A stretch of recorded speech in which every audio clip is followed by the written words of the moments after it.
to discuss some of my results from the first year of the study. When I present results, it's always important to remember to provide practical research results. So as a researcher, as I look at my data, it's easy to get bogged down in some of the statistics of the data, but I always like to try and provide practical research results for producers so that you're able to make informed weed management decisions on your operations. That's the whole goal of the study. So as we begin to discuss results, I have several different response variables in the study. I won't get to all of them today, but I will discuss some of my response variables for plant performance as well as some for weed suppression and weed ecology in this study. So I'll start off with some of our plant growth measurements today. So for maximum and average plant height, I do a measurement each year while the plants are dormant, usually in November or December, and I just measure maximum and average plant height per plot. In 2023, we found that aside from the managed control, it produced the greatest maximum and average heights.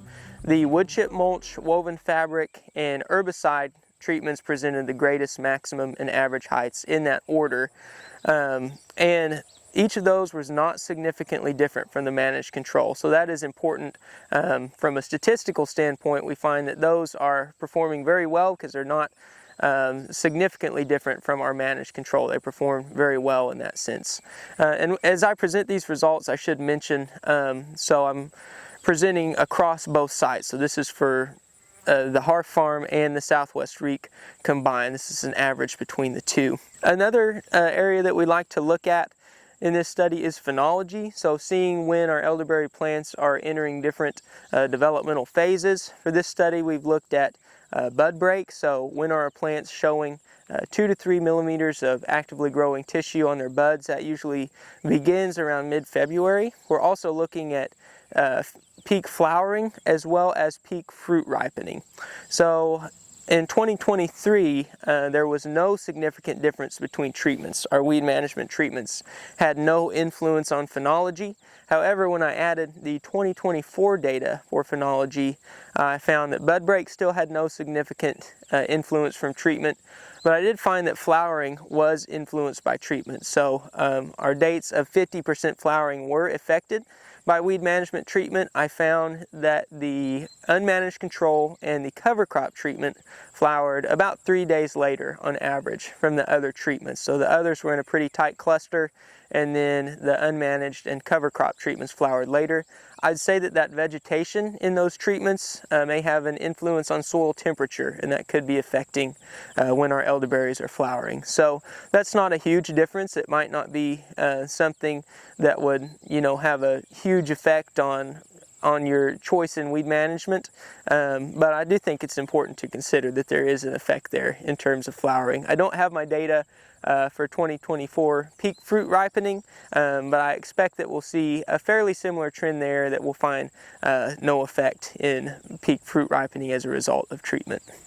Another group of response variables that we like to assess in this type of study is fruit quality. So I have 5 different fruit quality parameters. I take samples during harvest from each of my plots, and I look at 5 different fruit quality measurements, which are pH, titratable acidity, soluble solids concentration, total polyphenol concentration, and total anthocyanin concentration.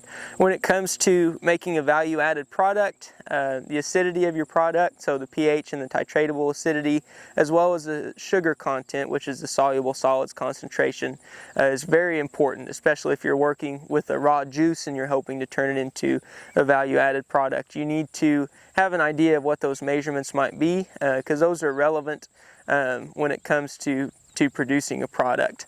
Also, in terms of health benefits, the polyphenols and the anthocyanin concentration are very relevant as well. Those are the compounds that are providing a lot of our health benefits in American elderberry. So we want to know the concentrations of those compounds, and for each of our different fruit quality response variables, we want to know how is weed management treatment having an effect on this response variable. So in 2023, have my results back for my fruit quality analysis, and there was no significant effect from treatment on any of the 5 fruit quality parameters. So that's important. It might not seem important because it's not significant, but as a producer, you can know that weed management treatment is not having a large effect on your fruit quality, at least for the different parameters that we assessed in the fruit quality analysis.